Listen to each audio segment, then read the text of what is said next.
আমি পবিত্র কোরআনুল কারীমের অত্যন্ত বরকতমণ্ডিত একটা সূরা তেলাওয়াত করেছি। এই সূরাটি হলো পবিত্র কোরআনুল কারীমের 108 নম্বর সূরা। কত নম্বর?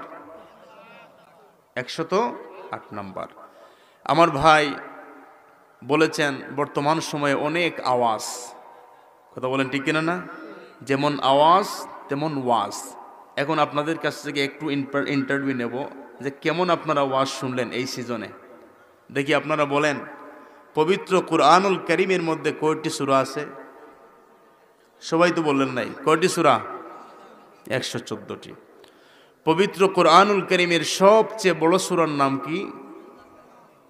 পবিত্র কোরআনুল কারীমের সবচেয়ে ছোট্ট সূরার নাম কি? সূরাতুল কাউসার। মাশাআল্লাহ, আপনারা তো জানেন। এখন একটু বলেন, পবিত্র কোরআনুল কারীমের সূরাসমূহকে কয় ভাগে ভাগ করা হয়েছে? আওয়াজ দেন, কয় ভাগে? 2 ভাগে। কি কি? একটা হলো মাক্কি সূরা, একটা হলো মাদানী সূরা। রাসূল করিম সাল্লাল্লাহু আলাইহি ওয়াসাল্লামের মাক্কি জীবনে যেই সূরাগুলো নাজিল হয়েছে এগুলোকে বলা হয় মাক্কি সূরা। নবীজি হিজরত করে যখন মদিনাতুল মুনাওয়ারায় চলে গেলেন, সেখানে যে সূরাগুলো নাজিল হয়েছে সেগুলোকে বলা হয় মাদানী সূরা। তো সূরাতুল কাউসার, এই সূরার মধ্যে 1টি আয়াত, 1টি রুকু, 3টি আয়াত, 10টি শব্দ এবং 42টি বর্ণ রয়েছে। কি বললাম? জায়গার পড়া জায়গায় মুখস্থ করতে হবে, কথা বলেন ঠিক কিনা না? 1টি রুকু, 3টি আয়াত, 10টি শব্দ, 42টি বর্ণ রয়েছে সূরাতুল কাউসারের মধ্যে। যদিও এটা খুব ছোট্ট একটা সূরা পবিত্র কোরআনুল কারীমের, কিন্তু অলংকার, বাক্যের বাচনভঙ্গি আর মাহাত্ম্যের দিক থেকে এই সূরাটার মধ্যে এত বিশাল ফজিলত এবং আল্লাহর নবীকে আল্লাহ পাক এত কিছু দিয়েছেন যেটা বর্ণনা করে আমাদের পক্ষে বোঝানো অসম্ভব। যেমন আপনাদের পাশে কি কোনো নদী আছে? আওয়াজ দেন, নদী আছে? নদী নাই না? তাহলে আমাদের সিলেটে তো সুরমা নদী আছে, কথা বলেন ঠিক কিনা না? এখন কেউ যদি বলে যে একটা গ্লাস নিয়ে সুরমা নদীর পানি পরিমাপ করবে, সুরমা নদীর মধ্যে কত গ্লাস পানি আছে, সম্ভব? আপনি তাকে কি বলবেন? আওয়াজ দেন, কি বলবেন? পাগল। তাহলে একটা গ্লাস দ্বারা যেরকম সুরমা নদীর পানি পরিমাপ করা যায় না, এই সূরা কাউসারের মধ্যে আল্লাহ পাক আল্লাহর নবীকে এত কল্যাণ, এত বারাকা, আল্লাহ পাক তার রাসূলকে এত নিয়ামত দান করেছেন, সেটা আলোচনা করেও শেষ করা যাবে না। তারপরেও আমরা কিছু আলোচনা করব, কথা বলেন ঠিক কিনা না? পবিত্র কোরআনুল কারীমের এই যে সূরাতুল কাউসার, সূরা কাউসারের আলোচনার পূর্বে আমরা এই সূরার একটু শানে নুজুল জানব। পবিত্র কোরআনুল কারীমের আয়াত এবং সূরাসমূহ নাজিল হওয়ার কারণকে বলা হয় সাবাবে নুজুল, শানে নুজুল। কি বলা হয়? সাবাবে নুজুল, শানে নুজুল। নাজিলের প্রেক্ষাপট, এই সূরাটা কেন আসলো। এখন আজকের মাহফিল থেকে আরও কিছু কুয়েকশন বলেন। শানে নুজুল জানার জন্য আগে আমাদেরকে জানতে হবে আল্লাহর নবীর মোট আওলাদের সংখ্যা কতজন? ওয়াস্তব অনেক শুনলেন। নবীজির পুত্র সন্তান এবং কন্যা সন্তান মিলে মোট আওলাদ কয়জন? 7 জন। আলহামদুলিল্লাহ, দেখছেন নি? কয়জন বলেন? 7 জন। এর মধ্যে 3 জন হলেন পুত্র সন্তান আর 4 জন হলেন কন্যা সন্তান। রাসূল করিম সাল্লাল্লাহু আলাইহি ওয়াসাল্লামের পুত্র সন্তানদের মধ্যে একজন হলেন হযরত কাসেম রাদিয়াল্লাহু তাআলা আনহু, আরেকজন হলেন হযরতে আব্দুল্লাহ রাদিয়াল্লাহু তাআলা আনহু, আরেকজন হচ্ছেন হযরত ইব্রাহিম রাদিয়াল্লাহু তাআলা আনহু। এই 3 জন শৈশবে ছোট্ট বয়সে পৃথিবীর জমিন থেকে বিদায় নিয়েছেন। নবীজির কন্যা সন্তান হলেন হযরতে যায়নব রাদিয়াল্লাহু তাআলা আনহা, হযরতে রুকাইয়া রাদিয়াল্লাহু তাআলা আনহা, তারপরে হযরতে উম্মে কুলসুম রাদিয়াল্লাহু তাআলা আনহা, তারপরে সাইয়্যিদাতুন নিসা মা ফাতেমা রাদিয়াল্লাহু তাআলা আনহা। রাসূল করিম সাল্লাল্লাহু আলাইহি ওয়াসাল্লামের পুত্র সন্তানগণ ছোট্ট বয়সে পৃথিবীর জমিন থেকে বিদায় নিয়েছেন। হযরত ইব্রাহিম, হযরতে কাসেম রাদিয়াল্লাহু তাআলা আনহুমা, তাফসীরের কিতাবের মধ্যে এসেছে এই 2 জন যখন পৃথিবীর জমিন থেকে বিদায় নিলেন তখন মক্কার কাফেররা একটু সুযোগ পেয়ে গেল দেখবেন প্রতিটা এলাকায় পাড়ায় কিছু কিছু মানুষ আছে সুযোগ সন্ধানী, কথা বলেন ঠিক কিনা না? কাজে তাদেরকে পাওয়া যায় না, কিন্তু সুযোগ পেলে সুযোগটাকে হাতছাড়া করে না। তো মক্কার কাফেররা ছিল সুযোগ সন্ধানী, তারা শুধু সুযোগ খুঁজে সুযোগ খুঁজে সুযোগ খুঁজে। যখন আমার নবীজির এই পুত্র সন্তানগণ পৃথিবীর জমিন থেকে বিদায় নিলেন, বিশেষ করে আস বিন ওয়ায়েল, উতবা, সাহেবা, কাব বিন আশরাফ, আবু জাহেল প্রমুখ, এই কাফিরগুলা নবীকে বাজে বাজে কমেন্ট, বাজে বাজে কথাবার্তা বলা শুরু করলো। কি বলে? একজন আরেকজনকে বলে, আরে মোহাম্মদের আলোচনা বাদ দাও, মোহাম্মদ যতদিন পৃথিবীতে আসে ততদিন মোহাম্মদের আলোচনা হবে। মোহাম্মদ পৃথিবীর জমিন থেকে বিদায় নিলে মোহাম্মদকে কেউ স্মরণ করবে? জুড়ে বলুন নাউজুবিল্লাহ। আমার নবীর কি স্মরণের কোনো অভাব? আওয়াজ দেন, নবীর কি স্মরণের কোনো অভাব? কোনো অভাব নাই। আসবিন ওয়াইল বলল, মোহাম্মদের আলোচনা বাদ দাও, কারণ মোহাম্মদ নির্বংশ। জুড়ে বলুন নাউজুবিল্লাহ। মোহাম্মদ সাল্লাল্লাহু আলাইহি ওয়াসাল্লামের বংশ নাই, পুত্র সন্তান ছিল, এগুলা পৃথিবীর জমিন থেকে বিদায় নিয়েছে। মোহাম্মদের প্রশংসা করা আর এই ধর্মের ঢঙ্কা ভাজানোর মানুষ মোহাম্মদের পরে আর কেউ থাকবে? আচ্ছা বলেন, একদিকে নবীজির পুত্র সন্তান বিদায় নিলেন, অপরদিকে মক্কার কাফেরেরা বাজে বাজে কথাবার্তা শুরু করলো। নবী কি অন্তরের মধ্যে শান্তি পাচ্ছেন না কষ্ট পাচ্ছেন? তো নবী যখন অন্তরের মধ্যে কষ্ট পান, সাথে সাথে কে কষ্ট পেয়ে যায়? আওয়াজ দিয়ে বলেন। আল্লাহ রাব্বুল আলামিন কষ্ট পেয়ে গেলেন। আল্লাহ পাক আমার নবীকে সান্ত্বনা প্রদান করি, নবীজিকে লক্ষ্য করে আল্লাহ পাক বলছেন, হাবিব, আপনাকে যে পুত্র সন্তান দিয়েছিলাম তারা পৃথিবীর জমিন থেকে বিদায় নিয়েছে। বিদায় নেওয়ার মানে এটা নয় গো বন্ধু আমার, আপনি তাদেরকে আর খুঁজে পাবেন না। অবশ্যই আপনার পুত্র সন্তানগুলাকে কিয়ামতের ময়দানে আপনি খুঁজে পাবেন। কিন্তু বন্ধু আমার, আপনি আপনার মনকে নারাজ করবেন না, আপনার হৃদয়কে আপনি ভারাক্রান্ত করবেন না। আমি আল্লাহ রাব্বুল আলামিন আপনাকে তো অসংখ্য কল্যাণের মালিক বানিয়ে দিলাম। আল্লাহ পাক সূরা নাজিল করে দিলেন, সূরা কাউসার, ইন্না আ'তাইনাকাল কাউসার। হাবিব আমার, আপনি আপনার হৃদয়কে ভারাক্রান্ত করেছেন, আপনি অন্তরের মধ্যে কষ্ট পেয়েছেন, অন্তরের মধ্যে আপনি ব্যথা অনুভব করেছেন। আমি আল্লাহ পাক আপনাকে সান্ত্বনা প্রদান করে আমি কাউসার দান করে দিলাম। বলুন সুবহানাল্লাহ। কি দান করলাম? কাউসার। এখন ইন্না আ'তাইনাকাল কাউসার, নিশ্চয় আমি আপনাকে কাউসার দান করেছি। দেখেন, ইন্না হরফে মুসাব্বা বিল ফেল, আ'তাইনাকা, এখানে যদি আল্লাহ পাক আতাইনাকা বলতেন, আতাইনা শব্দের অর্থ দান করা। কথা বোঝার চেষ্টা করবেন, আতাইনা শব্দের অর্থ কি? দান করা। তো আল্লাহ ইতা থেকে না এনে ইতা থেকে এনেছেন। আতাইনা না বলে আল্লাহ বলেছেন আতাইনা। তো আতাইনা শব্দের অর্থ হলো সাধারণ দান, যান আপনাকে ওইটা দিয়ে দিলাম। আর আতাইনাকা মানে, হাবিব, আমি শুধু আপনাকে কাউসার দান করি নাই, আমি আল্লাহ পাক আপনাকে কাউসারের মালিক বানিয়ে দিয়েছি। জোরে বলুন সুবহানাল্লাহ। আমার নবী হলেন কিসের মালিক? কাউসারের মালিক। আল্লাহ বলছেন, হাবিব, আপনি কোনো টেনশন নেবেন না, হৃদয়কে ভারাক্রান্ত করবেন না, আমি আল্লাহ পাক আপনাকে কাউসারের মালিক বানিয়ে দিলাম। বলুন সুবহানাল্লাহ। এখন এই কাউসারের তাফসীর কি? আমরা কাউসারের তাফসীর সম্পর্কে জানবো। ইন্না আ'তাইনাকা ইয়া মুহাম্মাদু, হে মুহাম্মদ সাল্লাল্লাহু আলাইহি ওয়াসাল্লাম, আল কাউসার, তাফসীরে জালালাইন, যেটা আমাদের সকল মাদ্রাসার মধ্যে পাওয়া যায়, তাফসীরে জালালাইনের মধ্যে এসেছে, হুয়া নাহরুন ফিল জান্নাহ হুয়া হাউদুহু, এটা হলো জান্নাতের একটা নহর। যেটা বলুন সুবহানাল্লাহ।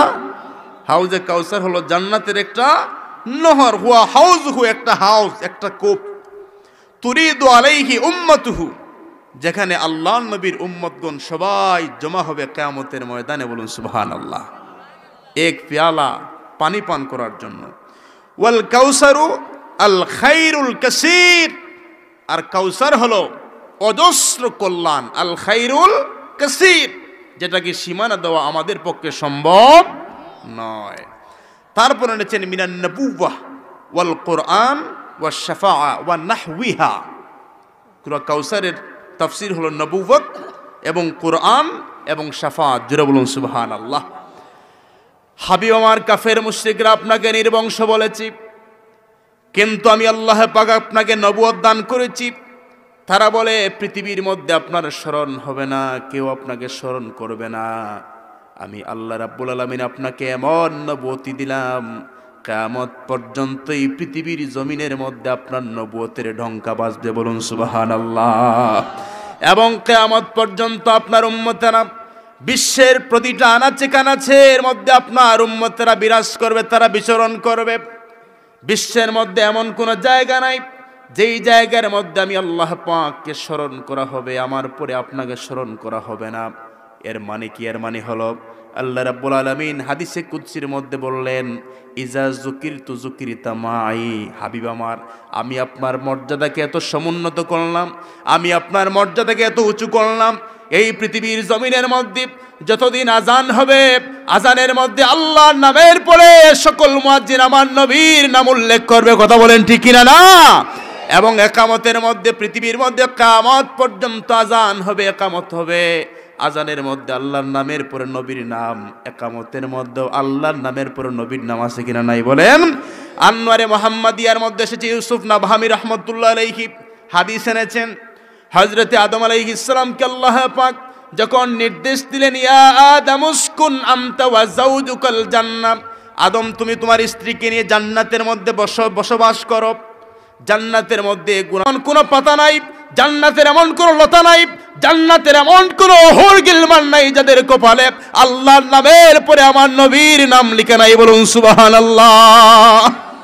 সমগ্র জান্নাত আল্লাহ পাক আল্লাহর নামের পর আমার নবীর নাম দিয়ে সাজিয়েছেন। জোরে বলুন সুবহানাল্লাহ। আল্লাহ বলেন, হাবিব, কাফেররা বলেছে আপনাকে স্মরণ করার মতো মানুষ থাকবে না। যেই জায়গায় আমি আল্লাহকে স্মরণ করা হবে, ওই জায়গায় আপনাকেও স্মরণ করা হবে। জোরে বলুন সুবহানাল্লাহ। আজকে আমরা কোরআনুল কারীম থেকে তাফসীর করব। দেখেন, অনেকে মনে করে তাফসীর করলে মনে হয় নবীর সম্মান আসে না। আরে ভাই, নবীর ইন্তেকাল মুবারকের 6 মাস পর সাহাবায়ে কেরাম কেঁদে কেঁদে মা আয়েশা সিদ্দিকা রাদিয়াল্লাহু তাআলা আনহার কাছে চলে গেলেন। মা আয়েশাকে গিয়ে বললেন, মা আয়েশা, আল্লাহর নবীর আদব সম্পর্কে, আল্লাহর নবীর আখলাকে হাসানাত সম্পর্কে আপনি আমাদের কাছে একটু আলোচনা করেন। মা আয়েশা সিদ্দিকা রাদিয়াল্লাহু তাআলা আনহা বলেন, নবীর সাহাবীরা, তোমরা কি কোরআন পড়ো না? সাহাবায়ে কেরাম বলেন, মা আমরা কোরআন পড়ি।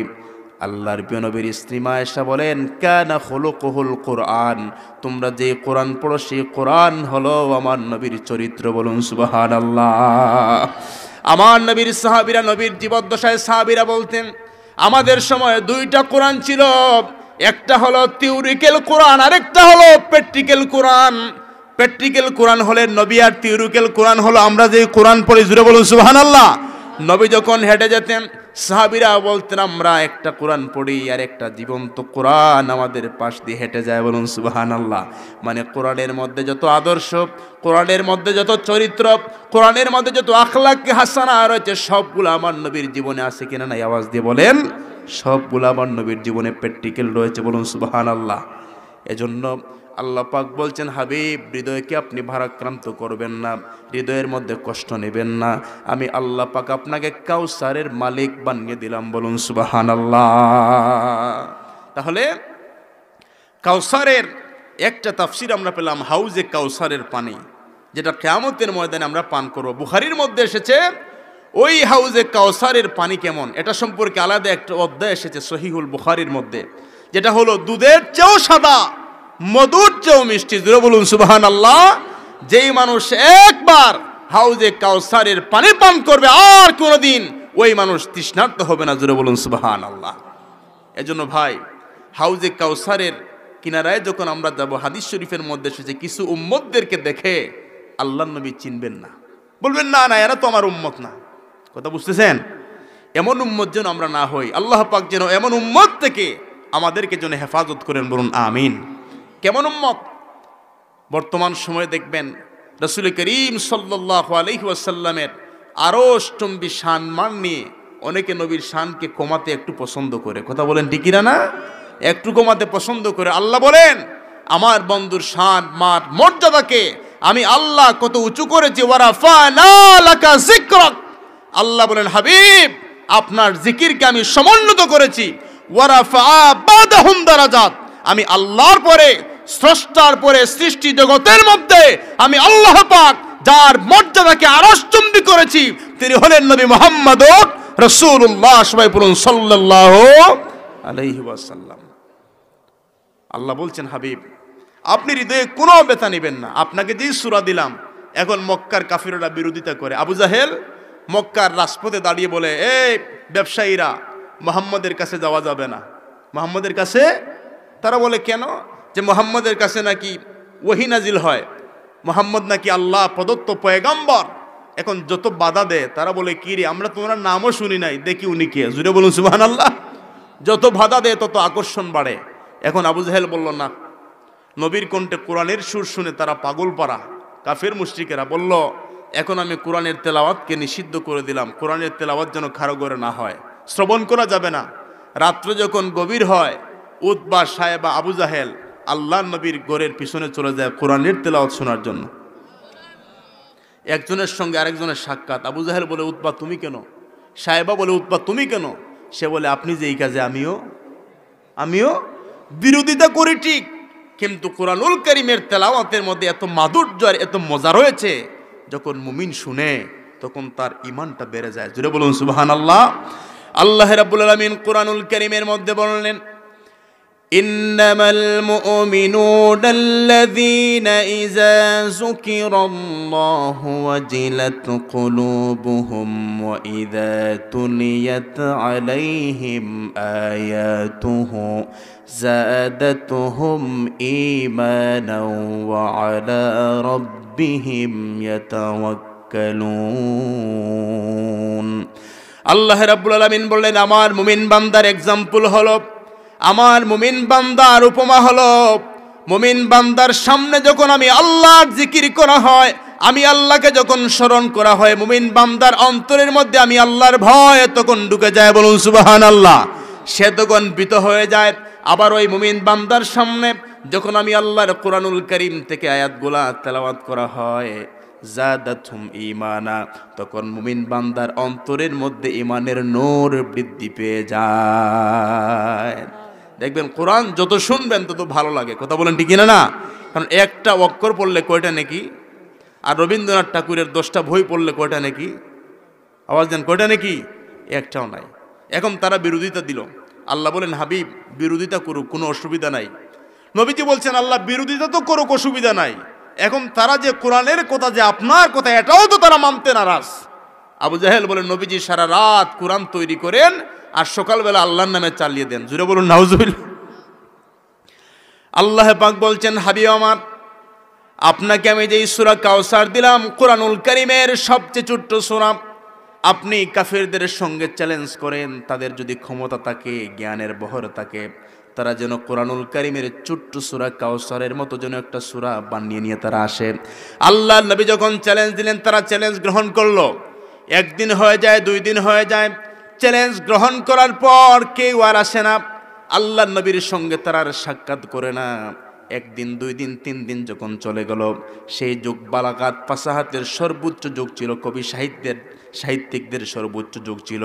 3-4 দিন পরে তারা এসে বলল, ইয়া রাসূলুল্লাহ, আপনার উপরে যে কোরআনের আয়াতগুলো নাজিল হয়, বারবার চেষ্টা করলাম সূরা কাউসারের মতো ছোট্ট একটা সূরা রচনা করার জন্য, লাইসা হাযা মিন কালামিল বাশার, চেষ্টা তো সফল হলো না।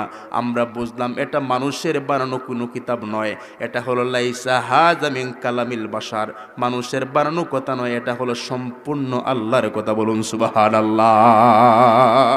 এজন্য কোরআন তেলাওয়াত করলে কার সাথে কথা বলা হয়? আওয়াজ দেন, কার সাথে?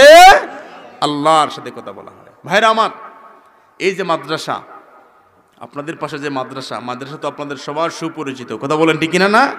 এই যে কোরআন সুন্নাহর নলেজগুলোকে বিফল করার জন্য, মানুষ যেন কোরআন সুন্নাহর নলেজ অর্জন না করে, আজকাল অনেক প্রতিষ্ঠান আছে। কথা বলেন ঠিক কিনা না?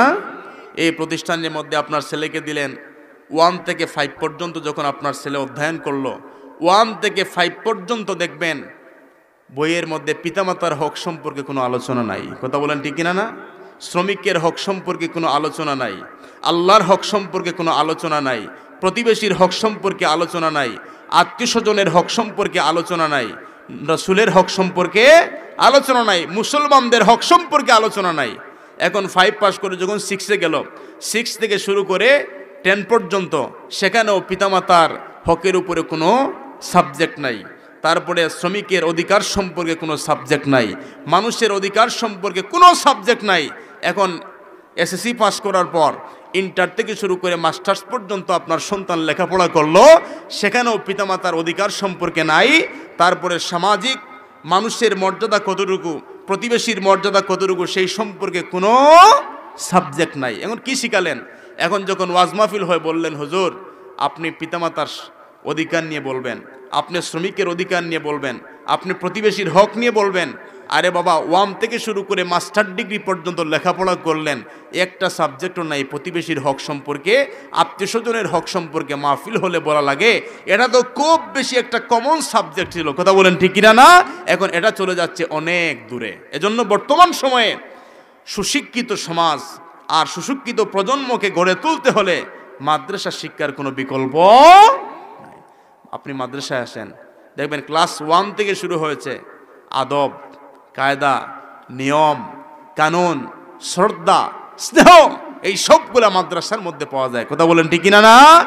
তাই বলে আমরা স্কুলকে ইনকার করব না, স্কুলকে আমরা ইগনোর করব না। কারণ আপনার সন্তান যদি ডাক্তার হয়, এটা ইসলামের জন্য গৌরবের বিষয়, কথা বলেন ঠিক কিনা না? আপনার সন্তান যদি ইঞ্জিনিয়ার হয়, এটা ইসলামের জন্য গৌরবের বিষয়। কিন্তু এমন ইঞ্জিনিয়ার বানালেন, এমন ডাক্তার বানালেন, যদি বলা হয় একটু সূরা ফাতিহাটা বলো, যেই সূরা ছাড়া নামাজ হয় না, লা সালাতা ইল্লা বিফাতিহাতিল কিতাব, তখন বলে আলহামদুলিল্লাহি রাব্বিল, তখন কি আর সহ্য করা যায়? যে সূরা ফাতিহাটা জানে না, সে পৃথিবীর যত বড় পদ পদবিওয়ালা হোক, তার মর্যাদা আল্লাহর কাছে নাই। এজন্য কোরআন শিখান। আপনি যদি আপনার সন্তানকে কোরআন শিখান, ওই সন্তান ডাক্তার হলেও ডাক্তার চেম্বারে বসে কষাই হবে না, কথা বলেন ঠিক কিনা না? ওই সন্তান ইঞ্জিনিয়ার হলেও রোডের বদলা বাঁশ দেবে না, কথা বলেন ঠিক কিনা না? এজন্য কোরআন সুন্নাহর জ্ঞানের প্রয়োজন। আজকে জ্ঞানের বড় অভাব, কারণ মাদ্রাসা শিক্ষাকে আমরা তুচ্ছ করে দেখি, অথচ মাদ্রাসার মধ্যে যেটা রয়েছে এখন স্কুল কলেজের মধ্যে সেটা সেম। অথচ ঢাকা ইউনিভার্সিটির মধ্যে মেধা তালিকায় 1 নম্বর হয় মাদ্রাসার ছাত্রগুলা, বলুন সুবহানাল্লাহ। তারা আরবিও পারে, বাংলাও পারে, ইংরেজিও পারে, উর্দুও পারে, ফার্সিও পারে, কথা বলেন ঠিক কিনা না? যাই হোক, আল্লাহ রাব্বুল আলামিন বললেন, হাবিব আপনি হৃদয়কে ভারাক্রান্ত করবেন না, আপনাকে দিলাম কাউসার, জোরে বলুন সুবহানাল্লাহ। তারপরে আপনাকে দিলাম শাফাআত, আপনি শাফাআত করবেন কিয়ামতের ময়দানে। নবীজি বলেন, শাফাআতি লি আহলিল কাবায়ের মিন উম্মতি, কিয়ামতের কঠিন ময়দানে আমি শুধু ছোট ছোট গুনাহগার না, আমার উম্মতের মধ্যে যারা বড় বড় গুনাহগার, তাদের জন্য আমি রাসূলের শাফাআতের দরজা খোলা থাকবে, জোরে বলুন সুবহানাল্লাহ। হাদিস শরীফের মধ্যে এসেছে, কিয়ামতের কঠিন ময়দানে জমিনটা তামার মতো হবে, গরম হয়ে যাবে জমিন। সেই দিন মানুষ চতুর্দিকে শুধু দৌড়াদৌড়ি করবে, কোনো জায়গায় আশ্রয়ের জায়গা মানুষ খুঁজে পাবে। এখন সন্তানগুলা যখন পৃথিবীতে বিপদগ্রস্ত হয়, তখন সর্বপ্রথমে আব্বার কাছে যায়, কথা বলেন ঠিক কিনা না?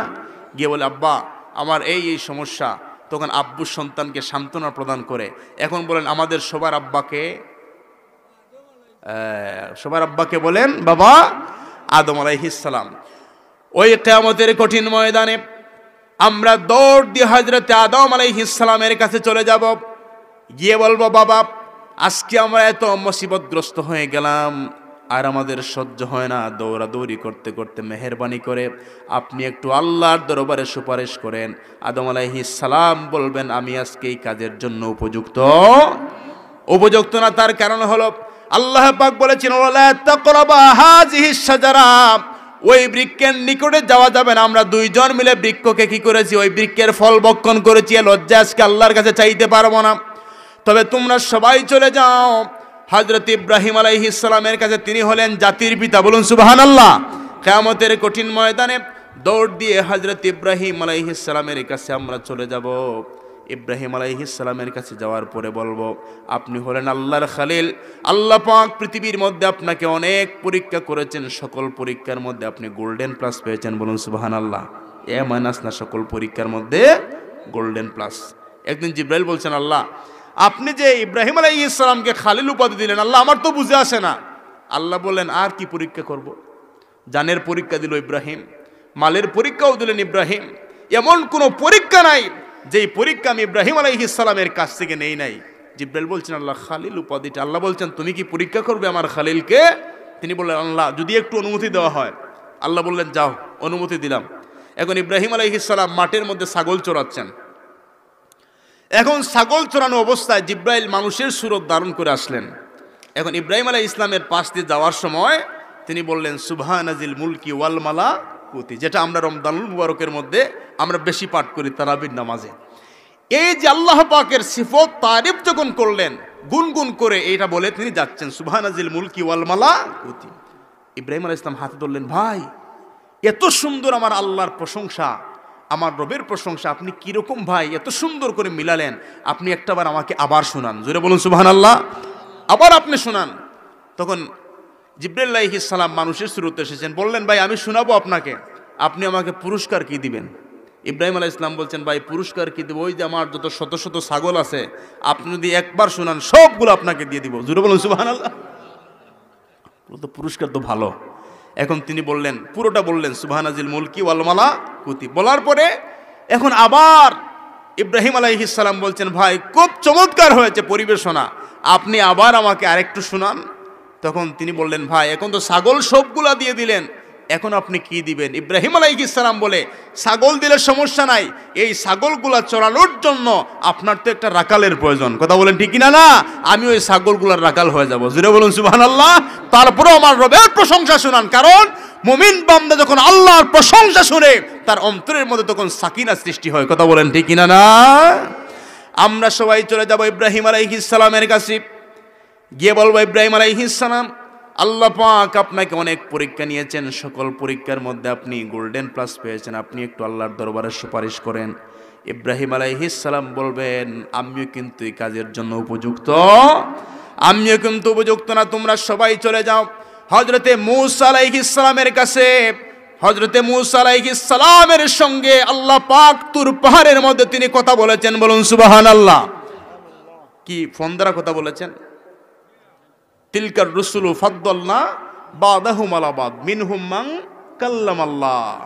আল্লাহ মূসা আলাইহিস সালামের সঙ্গে কথা বলেছেন তুর পাহাড়ে, কার সাথে? ওয়া কাল্লামাল্লাহু মূসা তাকলিমা, মূসা আলাইহিস সালামের সাথে। সেখানে মোবাইলও নাই, ইন্টারনেট নাই, স্কাইপি নাই, ইমো নাই, হোয়াটসঅ্যাপ নাই, মেসেঞ্জার নাই, কোনো কিছু নাই। কারণ আমরা কথা বলতে হলে হোয়াটসঅ্যাপের প্রয়োজন, মেসেঞ্জারের প্রয়োজন।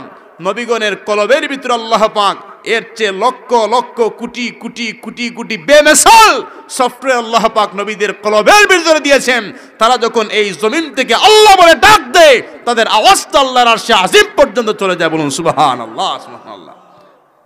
এখন তুর পাহাড়ে কথা বললেন, বলতে বলতে বলছেন, রব্বি আরিনি, আল্লাহ আপনাকে দেখতে চাই। কি বললেন? রব্বি আরিনি, আল্লাহ আপনাকে একটু দেখতে চাই। আল্লাহ বলেন, লান তারানি, কখনো না, দেখা যাবে না। তোর পে কাহারা বনে লান তারানি মুসা, আল্লাহ বলেন লান তারানি, তোর পে কাহারা বনে লান তারানি মুসা, তোর পে কাহারা বনে लम तारानी मूसा, लेकिन मेरे आका को, लेकिन मेरे रसूल को, लेकिन मेरे नबी को रब ने अर्श पर बुलाया है। जरूर बोलो मरहबा। আমার নবী রব্বি আরিনি বলেন নাই, আল্লাহ পাক এই ধুলির দোলা থেকে আমার রাসূলকে আরশে আজিম পর্যন্ত নিলেন, বললেন, হে ফেরেশতারা, আজকে জান্নাতকে সাজাও, জাহান্নামের আগুনকে বন্ধ করো, আমার বন্ধু আমার কাছে আসবেন। জোরে বলুন সুবহানাল্লাহ। আনে ওয়ালা হে মেহবুব মেরা, কে আসতেছেন? আমার বন্ধু। আনে ওয়ালা হে মেহবুব মেরা, আরশ ফরশ फेरिस्तो सजाओ, सर्द कर दो जहन्नम की आतिश और जन्नत की दुल्हन बनाना। उम्मे हानी की गर कमली वाले सोड़ते हैं जिब्रील आए, उम्मे हानी की गर कमली वाले सोड़ते हैं जिब्रील आए, और बोले ये हुक्म रब है जल्दी महबूब को मेरे बुलाना। बोलो मरहबा। তোমার সঙ্গে তো আল্লাহ কথা বলেছেন তুর পাহাড়ে, আপনি একটু আল্লাহকে বলেন। মুসা আলাইহিস সালাম বলবে আমি ওই কাজের জন্য না, কেন? আমি একটা বাবুর্চিকে থাপ্পড় মেরে কি করেছিলাম? একদম মেরে ফেলেছিলাম। এই লজ্জায় আমি কি চাইবো আল্লাহর কাছে? হযরত মুসা আলাইহিস সালাম বলবেন শোনো শোনো, তোমরা সবাই চলে যাও ঈসা আলাইহিস সালামের কাছে। ওনার মাধ্যমে আল্লাহ পাকের বিশাল একটা কুদরত প্রকাশ পেয়েছে। ওনার কোনো বাবা ছিল না। ঈসা আলাইহিস সালামের কাছে আমরা দৌড় দিয়ে চলে যাব, গিয়ে বলবো ঈসা রুহুল্লাহ, আপনার মাধ্যমে আল্লাহ পাক বিশাল একটা কুদরত প্রকাশ করেছেন, আপনি একটু আল্লাহ পাকের দরবারে আমাদের জন্য সুপারিশ করেন। ঈসা আলাইহিস সালাম বলবেন আমিও কিন্তু এই কাজের জন্য না, তাহলে আমরা যাব কোথায়? ঈসা আলাইহিস সালাম বলবেন শোনো শোনো, তোমরা সবাই চলে যাও আল্লাহর প্রিয় নবী নূর নবী মুহাম্মদুর রাসূলুল্লাহ সাল্লাল্লাহু আলাইহি ওয়াসাল্লামের কাছে। আজকে আল্লাহর প্রিয় নবী ছাড়া কেউ শাফাত করতে পারবে না, বলুন সুবহানাল্লাহ। কেউ পারবে না মানে সর্বপ্রথম যিনি শাফাত করবেন তিনি হচ্ছেন আমার নবী, বলুন সুবহানাল্লাহ। তারপরে কোরআন শাফাত করবে, ছোট ছোট বাচ্চারাও শাফাত করবে, রমাদানুল মুবারকও শাফাত করবে, প্রথমে করবেন কে? আমার নবী। তখন আমরা দৌড় দিয়ে আল্লাহ নবীর কাছে চলে যাব। আল্লাহ নবীর কাছে যাওয়ার পরে নবীজি যখন আমাদেরকে দেখবেন, দেখার সঙ্গে সঙ্গে আল্লাহর প্রিয় নবী সেজদার মধ্যে পড়ে যাবেন। সেজদার মধ্যে পড়ে আল্লাহর প্রিয় নবী আল্লাহ পাকের প্রশংসা বাক্য শুরু করবেন, আল্লাহ পাকের তারিফ করবেন। সেজদার মধ্যে নবীজি কান্না করবেন, আল্লাহ পাক ডাক দিয়ে বলবেন হাবিব, আপনাকে কাঁদানোর জন্য আমি হাসরের ময়দান কায়েম করি নাই। ইয়া মুহাম্মাদু ইরফা রাসাকা, মেহেরবানি করে আপনি আপনার মাথা উত্তোলন করেন। আপনি চান আপনার চাহাতকে শোনা হবে, আপনি বলুন আপনার বলাকে গ্রহণ করা হবে। আল্লাহর প্রিয় নবী বলবেন রব্বুল আলামিন কোনো কিছু চাই না, শুধু আমার উম্মত, শুধু আমার উম্মত। আল্লাহ পাক বলবেন বন্ধু আমার, আপনার উম্মতের মধ্যে যাদের অন্তরের মধ্যে যব পরিমাণ ঈমান রয়েছে, ওই উম্মতগুলোকে বাছাই করে করে আমার জান্নাতের মধ্যে পৌঁছে দাও। আল্লাহ নবী বাছাই শুরু করবেন, বাছাই করে করে নবীজি জান্নাতের মধ্যে পৌঁছে দেবেন। তারপরে আবার আল্লাহর নবী দৌড় দিয়ে উম্মতের কাছে চলে আসবেন, আবার নবীজি সেজদার মধ্যে পড়ে যাবেন। আল্লাহ নবী সেজদার মধ্যে পড়ে কান্নাকাটি শুরু করবেন। আল্লাহ পাক আবার বলবেন ইয়া মুহাম্মাদু ইরফা রাসাকা, হাবিব আপনার মাথা মুবারক আপনি উত্তোলন করেন, আপনি শাফাত করুন, আপনার শাফাত গ্রহণ করা হবে। আল্লাহ নবী বলবেন আমার উম্মত, আমার উম্মত। আল্লাহ বলবেন যাদের অন্তরের মধ্যে সরিষার দানা পরিমাণ ঈমান রয়েছে, ওই উম্মতগুলাকে বাছাই করে করে আমার জান্নাতের মধ্যে পৌঁছে দাও, বলুন সুবহানাল্লাহ। আল্লাহ নবী আবার জান্নাতের মধ্যে দিয়ে আবার নবীজি দৌড় দিয়ে আমাদের কাছে আসবেন। আসার পরে আল্লাহর মাহবুব নবী, আল্লাহর প্রিয় নবী আল্লাহর দরবারে আবার সেজদার মধ্যে পড়ে নবীজি কান্নাকাটি শুরু করে দিবেন, রব্বি হাবলি উম্মতি, রব্বি হাবলি উম্মতি, আল্লাহ আমার উম্মত, আল্লাহ আমার উম্মত। আল্লাহ বলবেন হাবিব আপনি কোনো চিন্তা করবেন না, আপনি কোনো টেনশন করবেন না, আপনাকে মানে আপনার যেই সমস্ত উম্মতরা একবার বলেছে লা ইলাহা ইল্লাল্লাহ, তাদেরকে বাছাই করে করে আপনি জান্নাতের মধ্যে পৌঁছে দেন, বলুন সুবহানাল্লাহ। নবী কত পেরেশান আমাদেরকে নিয়ে, কথা বলেন ঠিক কিনা না? আমরা পেরেশান মেসিকে নিয়ে, আমরা পেরেশান নেইমারকে নিয়ে, আমরা পেরেশান ক্রিস্টিয়ানো রোনালদোকে নিয়ে, কথা বলেন ঠিক কিনা না? আর নবী আমাদেরকে নিয়ে পেরেশান, আর আমরা ভালোবাসাকে বাক করে দিয়েছি ইহুদি খ্রিস্টানদেরকে, কথা বলেন ঠিক কিনা না? এজন্য আমাদের হৃদয়ের মধ্যে যত ভালোবাসা সবগুলা প্রথমত কার জন্য? আল্লাহর পরে কার জন্য? নবী মুহাম্মদুর রাসূলুল্লাহ সাল্লাল্লাহু আলাইহি ওয়াসাল্লামের জন্য। কারণ যেই দিন জীবন সূর্য অস্তমিত হয়ে যাবে, কোনো কিছু সাথে যাবে না, কোনো কিছু যাবে না, আমাকে একা রেখে দেওয়া হবে কবরের মধ্যে। যখন কবরে রেখে দেওয়া হবে, উপরে বাঁশ দেওয়া হবে, বাঁশের উপরে আস্তে আস্তে যখন মাটি দেওয়া হবে, একটু একটু আলো আমার কবরের মধ্যে আসবে। এক পর্যায়ে আমার কবরের মধ্যে কোনো আলো আসবে না, কবরটা অন্ধকার হয়ে যাবে। ডান দিকে হাত দেব মাটি, বাম দিকে হাত দেব মাটি, পিছনেও মাটি, সামনেও মাটি, সব জায়গায় মাটি। তখন আমার অন্তরের মধ্যে আসবে, আল্লাহ সবাই চলে যাক, বাবা চলে যাক, মা চলে যাক, স্ত্রী চলে যাক, সন্তান চলে যাক, বন্ধু চলে যাক, প্রতিবেশী চলে যাক, আত্মীয় চলে যাক, স্বজন চলে যাক, আমার জন্য তো আমার দুইজন আছেন। জোরে বলুন সুবহানাল্লাহ। আমার জন্য কয়জন আছেন? আমি হলাম কার বান্দা? আমি হলাম কার উম্মত? ওই রকম নিজেকে তুলতে হবে।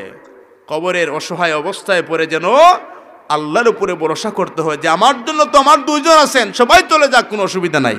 কথা বলেন ঠিক না? সম্মানিত হাজরিন, আল্লাহ বলছেন, হাবিব আপনার পুত্র সন্তান নিয়ে নিলাম, আপনাকে দিলাম শাফাআতের মর্যাদা। জোরে বলুন সুবহানাল্লাহ। আপনাকে দিলাম নবুয়ত, আপনাকে দিলাম আল কোরআন। জোরে বলুন সুবহানাল্লাহ। এই কোরআনও কিয়ামতের ময়দানে সুপারিশ করবে। আপনাকে কোরআন দিলাম, যত জায়গায় কোরআনের আলোচনা হবে তত জায়গায় আপনার প্রশংসা করা হবে। জোরে বলুন সুবহানাল্লাহ। তারপরে সূরা কাউসারের আরো ব্যাখ্যা রয়েছে, আরো তাফসীর হলো কি, ওয়ালাদান কাসীরা। ওয়ালাদান কাসীরা হাবিব, মক্কার কাফের মুশরিকেরা বলে আপনি নির্বংশ, তারা আপনাকে আবতার বলে, নির্বংশ বলে। যারা আপনাকে নির্বংশ বলে, ইন্না শানিআকা হুয়াল আবতার, তারা হলো নির্বংশ, আপনি নির্বংশ না। অনেকে বলে যে নবীজির বংশ নাই, নবীজির আওলাদ নাই, সৈয়দ সাহেব নাই। আরে বাবা, এটা তো মুমিনের কথা না, কাফেরেরা বলেছে নবীর বংশ থাকবে না। কথা বলেন ঠিক কিনা? না, তারা বলেছে নবীকে আবতার, আর আল্লাহ বলেছেন ইন্না শানিআকা হুয়াল আবতার। যারা নবীকে নির্বংশ বলে তারা হলো নির্বংশ। নির্বংশ হওয়া নবীর জন্য কি সম্মানজনক না অপমান? আল্লাহ কি তার নবীকে পৃথিবীতে অপমান করেছেন? আওয়াজ দেন, অপমান করেছেন?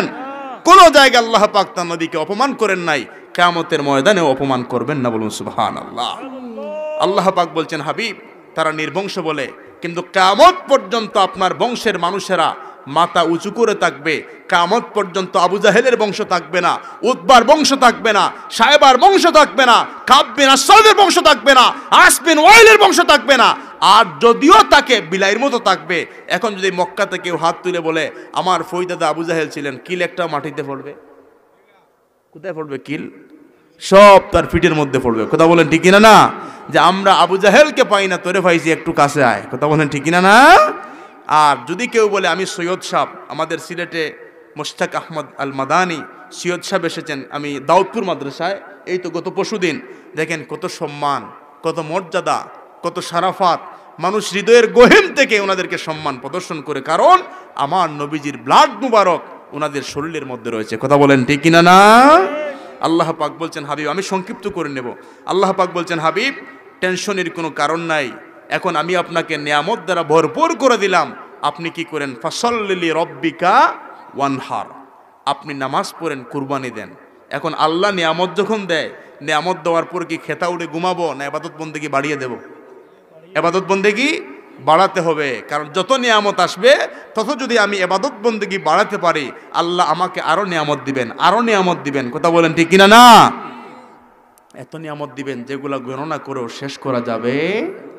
তারপরে সূরা কাউসারের আরো তাফসীর হলো তাফসিরে জিয়াউল কোরআন করম শাহ রহমতুল্লাহ আলাইহির, এখানে 20টি তাফসীর এসেছে সূরা কাউসারের। আপনাদের ঠান্ডার জন্য আমি সংক্ষিপ্ত করে নিচ্ছি। একটা হলো উম্মতের আধিক্য, হাবিব আপনাকে তো অসংখ্য অগণিত উম্মত দেব, কিয়ামত পর্যন্ত সমস্ত নবীর উম্মতকে যদি সমস্ত নবীর উম্মত কিয়ামতের ময়দানে উঠবে, আপনার উম্মতের কোটি ভাগের এক ভাগও হবে না। জোরে বলুন সুবহানাল্লাহ।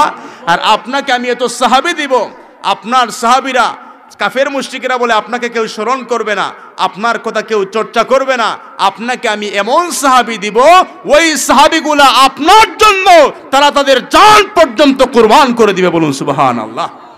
সাহাবায়ে কেরাম করেছেন। যখন আবু জাহেল দেখলো কোনো মতে পারা সম্ভব না, সে চিঠি দিল ইয়ামেনের মধ্যে। ইয়ামেনের শাসক ছিল হাবিব ইবনে মালিক। হাবিব ইবনে মালিককে চিঠি দিয়ে বলছে, হাবিব তাড়াতাড়ি মক্কার মধ্যে চলে আসো, মক্কার অবস্থা কিন্তু খুব খারাপ। হাবিব ইবনে মালিক বলছে কি খারাপ? আবু জাহেল বলছে আসতে যদি দেরি হয় কিছুদিন পর দেখবা পৌতলিকতা মানুষ আর বিশ্বাস করে না, সবাই চলে যাবে মুহাম্মাদুর রাসূলুল্লাহ সাল্লাল্লাহু আলাইহি ওয়াসাল্লামের দলে।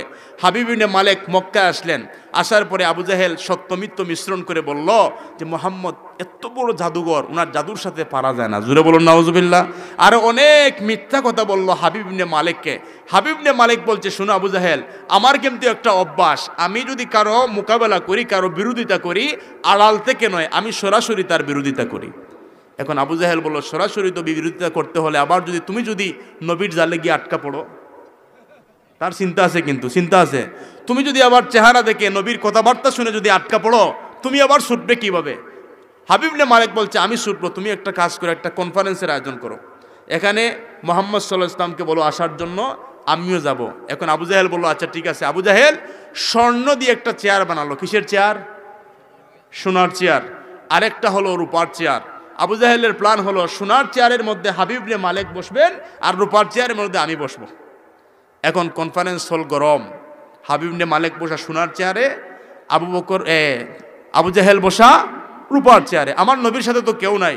নবীজি গিয়ে আবু বকর সিদ্দিক রাদিয়াল্লাহু তাআলা আনহুর হাতে ধরলেন, বলছেন, আবু বকর, তুমি তো জানো আমার কেউ নাই, আজকে তুমি আমার সাথে যেতে হবে। তুমি ছাড়া তো কেউ নাই, তুমি যেতে হবে। আবু বকর সিদ্দিক রাদিয়াল্লাহু তাআলা আনহু বলছেন, ইয়া রাসূলুল্লাহ, ইসলামের অনুকূলে, ইসলামের প্রতিকূলে যতদিন জীবন থাকবে ততদিন আপনার সাথে আছি, বলুন সুবহানাল্লাহ। নবীকে নিয়ে ওই কনফারেন্স হলের মধ্যে গেলেন। যাওয়ার পরে আল্লাহ নবীর চেহারা মুবারক থেকে এমন একটা চমক, জব হুসনতা উনকা জলওয়ানুমা আনওয়ার কা আলম ক্যা হোগা, এত চমক বাসলো নবীজির চেহারা থেকে। নবীজির চেহারার সৌন্দর্য দেখে হাবিব ইবনে মালিক চেয়ার থেকে লাফ দিয়ে দাঁড়ালো। দাঁড়িয়ে বলতেছে, কিরে এত সুন্দর মানুষ, আমার জীবনে তো আমি কাউকে দেখি নাই।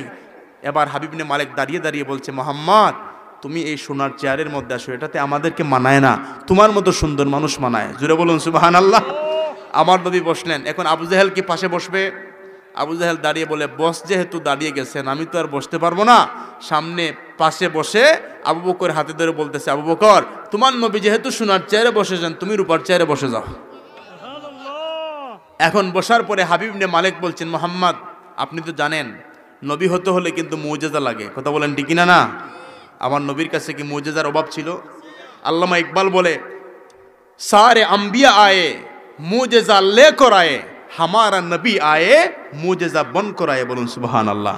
সমস্ত নবী মুজিজা নিয়ে এসেছেন, সারে আম্বিয়া আয়ে মুজিজা লেকর আয়ে, হামারা নবী আয়ে মুজিজা বন করে, আমার নবী খোদ মুজিজা বনে এসেছেন, বলুন সুবহানাল্লাহ। সুবহানাল্লাহ। दिए मोजेजा अम्बिया को खुदा ने, बुझेनনি আপনারা উর্দু? दिए मोजेजा अम्बिया को खुदा ने, हमारा नबी मोजेजा बन के आया, दर पे बुलाओ शाहे मदीना, बिगड़ी बनाओ शाहे मदीना, बोलें दर पे बुलाओ शाहे मदीना, बिगड़ी बनाओ शाहे मदीना, बोलो मरहबा। এবার যখন আমার নবীজি বসলেন, তিনি বললেন, মুজিজা দেখাতে হবে। নবীজি বলছেন, কয়টা মুজিজা লাগে? কয়টা লাগে? তিনি বলছেন, বেশি না, মাত্র দুইটা। কয়টা? দুইটা। এক নম্বর হলো, আপনি যদি সত্য নবী হয়ে থাকেন, ইকতারাবাতি সাআত ওয়ান শাক্কাল কামার, কিয়ামতের প্রথম যেই আলামত সেটা হলো চন্দ্র ফেটে যাবে। অলরেডি এই কিয়ামতের আলামত ঘটে গেছে, কথা বলেন ঠিক কিনা? না, তুমি যদি সত্য নবী হয়ে থাকো, তাহলে আকাশের পূর্ণিমার চাঁদকে দ্বিখণ্ডিত করতে হবে, এক নাম্বার। আর দ্বিতীয় নাম্বার হলো, তুমি যদি সত্য নবী হয়ে থাকো, আমার অন্তরের মধ্যে এখন কোন তামান্না এসেছে, কোন বাসনা এসেছে, সেটাও তুমি বলে দিতে হবে, জুড়ে বলুন সুবহানাল্লাহ। নবী বললেন, কোনো সমস্যা নাই, চলো। আল্লাহ নবী তাদেরকে সাফা পর্বতের পাশে নিলেন। সেখানে যাওয়ার পরে আল্লাহ নবী যখন শাহাদাত আঙ্গুল তুলে ইশারা দিলেন, ইশারা দেওয়ার সঙ্গে সঙ্গে আকাশের চন্দ্র ফেটে আল্লাহ নবীর নবুয়ত এবং রিসালতের পক্ষের দলিল হয়েছে, বলুন সুবহানাল্লাহ। কবিরা চমৎকার করে বলতেছে, কি বলতেছে? তেরে মর্জি পা গয়া, তেরে মর্জি পা গয়া, सूरज पर उल्टे कदम तेरे अंगली उठ गया मैं काकली जा छिर गया। बोलুন সুবহানাল্লাহ।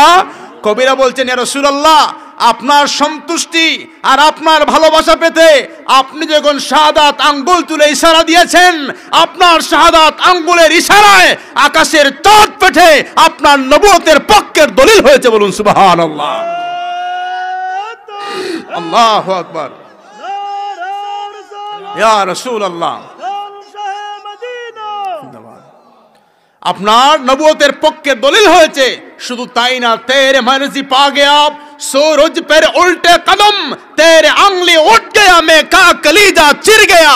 আলী রাদিয়াল্লাহু তাআলা আনহুর কুলের মধ্যে একটা হাদিস, আপনি শায়িত ছিলেন, ঘুমন্ত ছিলেন।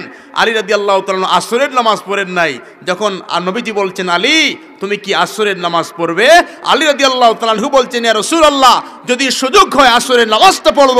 আল্লাহ নবী যখন ইশারা দিলেন যে এই সূর্যটা পশ্চিম আকাশে হেলে চলে গিয়েছিল, ওই সূর্যটা আবার আসরের সময় চলে আসলো। জুড়ে বলুন সুবহানাল্লাহ, সুবহানাল্লাহ। এজন্য কবি বলে আপনার সন্তুষ্টি পেতে সূর্য আসরের সময় চলে আসে, আবার চন্দ্রটা ফেটে যায়। জোরে বলুন সুবহানাল্লাহ। সবাই দীপ্ত কণ্ঠে বলেন ও গণবী প্যারা নবী তোমারি দরবারে বলেন, ও গণবী প্যারা নবী তোমারি দরবারে যেতে গেলে একবার যেতে চাই বারবারে, যেতে গেলে একবার যেতে চাই বারবারে। দু জাহানে চলে নবী তোমার জমিদারি, বলে মারহাবা। দু জাহানে চলে নবী তোমার জমিদারি, আল্লাহ সব কিছুর মালিক তুমি বন্টনকারী, আমি তোমার ভিখারি রে আকা তোমার ভিখারি। বলেন ও গো নবী প্যারা নবী তোমারি দরবারে যেতে গেলে একবার যেতে চাই বারবারে। দু জাহানে চলে নবী তোমার জমিদারি, আল্লাহ সব কিছুর মালিক তুমি বন্টনকারী, মুরা তোমার ভিখারি। বলো মারহাবা। এখন বলবেন আমরা কিভাবে নবীর ভিখারি? আমরা তো কার ভিখারি? ও যে সকালবেলা আপনাদের ঘরে এসে বলে মাগো ভিক্ষা দেন, সেও তো আপনার দরজার ভিখারি। কথা বলেন ঠিক কিনা না? তাহলে কি সকল ভিক্ষুক কি মুশরিক? সকল ভিক্ষুক কি মুশরিক? এখানে বুঝতে হবে হাকিকি এবং মাজাজি। সে মাজাজি ভাবে আপনার দরজার ভিক্ষুক, কিন্তু আপনি আপনার মাধ্যমে যে আপনি দান করেন ও আপনারও মালিককে, মানে মূল মালিককে। আওয়াজ দেন, মূল মালিককে। আপনি যে বললেন এই 10 কিয়ার জায়গার মালিক আমি, আসলে কি আপনি মালিক? আপনারও মালিককে। তাহলে তো আমার বলতে কোনো কিছু নাই, আমার বলতে কোনো কিছু নাই। আল্লাহ পাক যখন বান্দাকে মালিক বানিয়ে দেয়, যেমন আল্লাহ আপনাকে 10 কিয়ার জায়গার মালিক বানিয়ে দিয়েছেন, এখন আপনি 2 কিয়ার বিক্রি করবেন। এখন মসজিদে বসে যদি সারাদিন বলেন আল্লাহ আপনি 10 কিয়ার জায়গার মালিকানা দিয়েছিলেন, এখন 2 কিয়ার বিক্রি করবো, আল্লাহ একটু অনুমতি দেন, একটু অনুমতি দেন। কিয়ামত পর্যন্ত অনুমতি আসবে। এর মানে আল্লাহ যখন মালিক বানান তখন আল্লাহর মালিকানা থেকে আল্লাহ যখন বান্দাকে মালিকানা দেয়, এটা হলো মাজাজি মালিকানা। কথা বলেন ঠিক না? এক সময় আপনিও থাকবেন না, কুল্লু মান আলাইহা ফান ওয়া ইয়াবকা ওয়াজহু রাব্বিকা যুল জালালি ওয়াল ইকরাম। একমাত্র থাকবেন কে? আল্লাহ থাকবেন। আর যেটা বললাম মেশকাত শরীফের 32 নম্বর পৃষ্ঠার হাদিস, নবী হলেন বন্টনকারী। আল্লাহ মদিনায় দেন আর আমার নবী বন্টন করেন। মেশকাত শরীফ 32 নম্বর পৃষ্ঠা, নবীজি বলেন আনা কাসিমুন ওয়াল্লাহু ইউতি, আমি হলাম বন্টনকারী, আল্লাহ হলেন দানকারী। জোরে বলুন সুবহানাল্লাহ।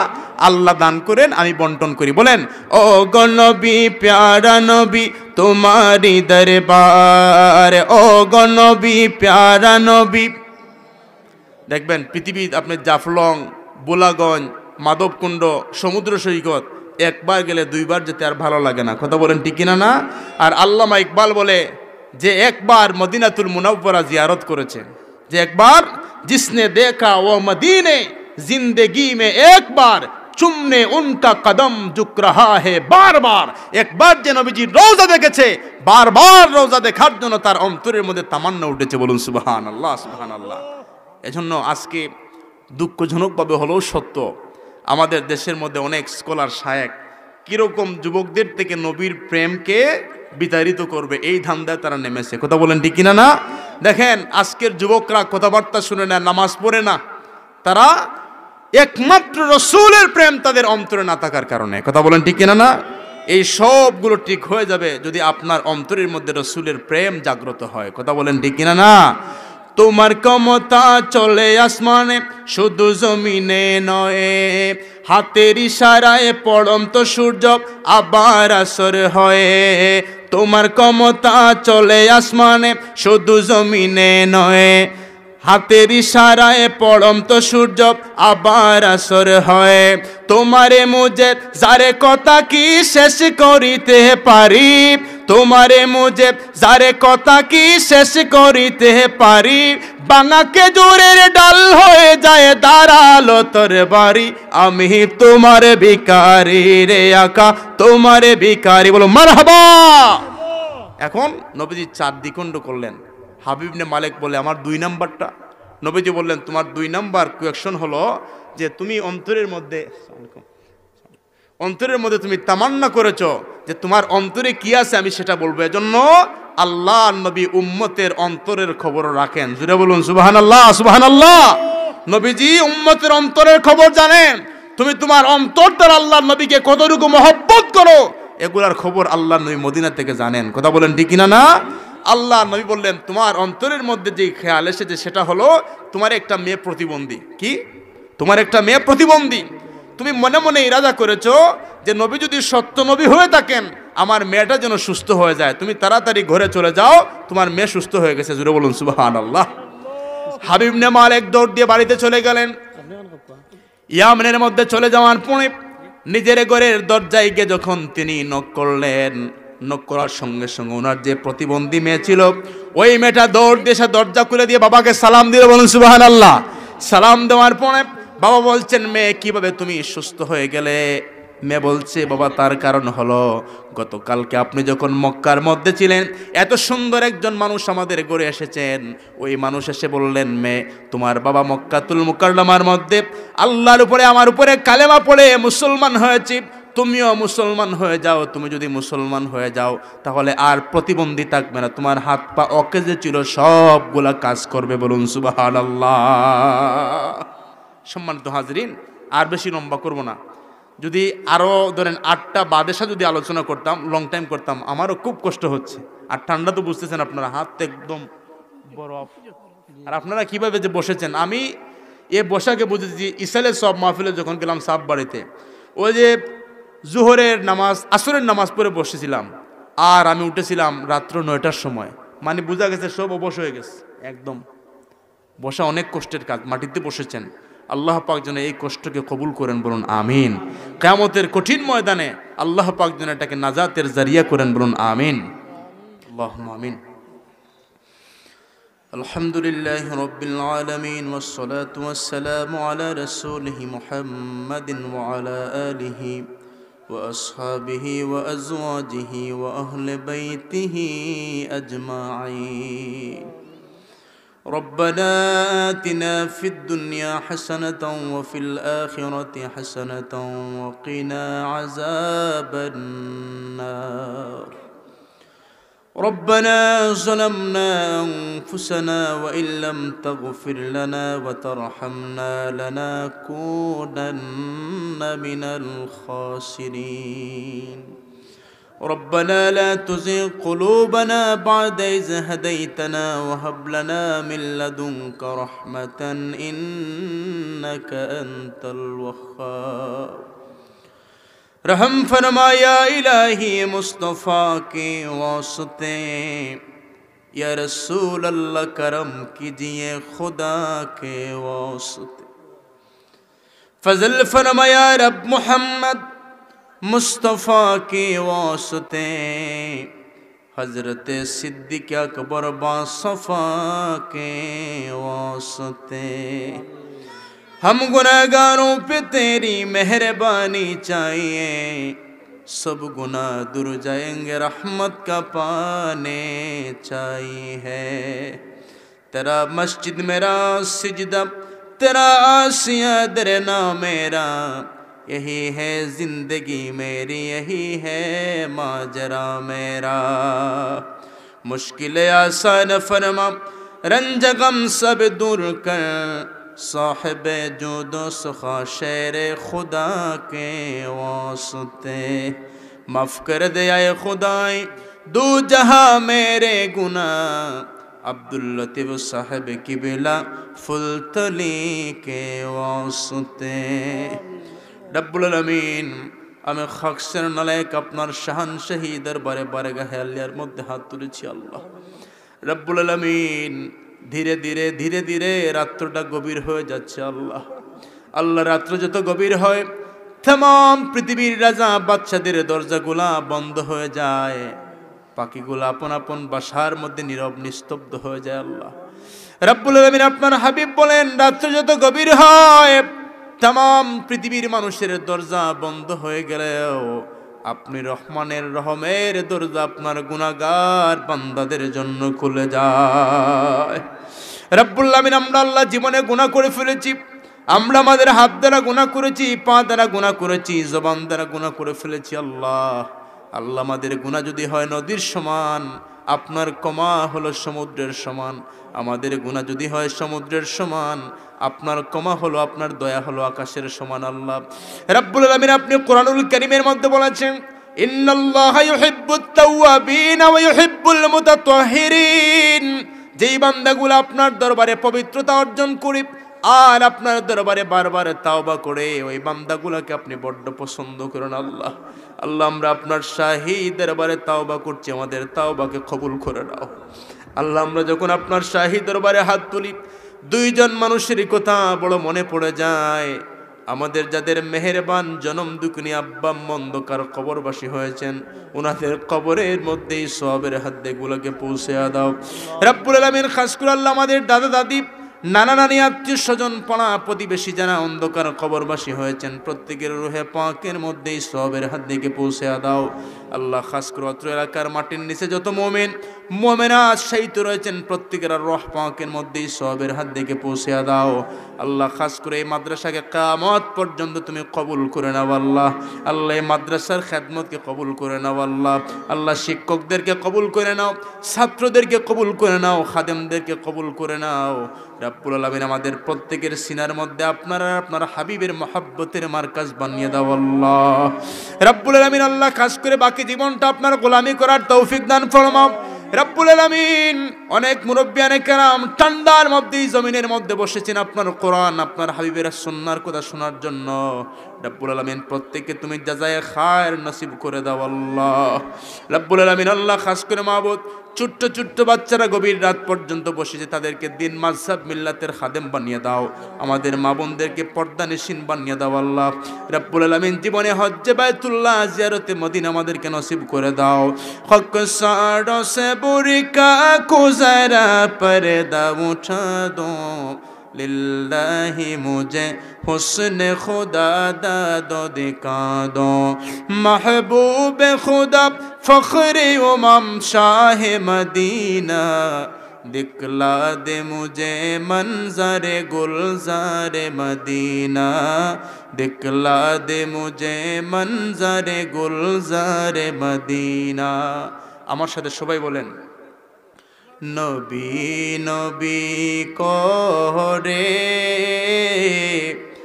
আর কত কাল মোরা কাঁদব সবাই বলেন নবী নবী করে আর কত কাল মোরা কাঁদব আপন নয়নে কবে জানি আপন নয়নে কবে জানি নূর নবীকে মোরা দেখব নবী নবী করে আর কত কাল মোরা কাঁদব নবী নবী করে আর কত কাল মোরা কাঁদব রব্বুল আলামিন আল্লাহ এই মাদ্রাসার ভূমিদাতা ভবনদাতা যারা খেদমত করেন প্রত্যেককে তোমার শাহী দরবারে কবুল করুন আল্লাহ ওয়া সালামুন আলাল মুরসালিন ওয়ালহামদুলিল্লাহি রাব্বিল আলামিন।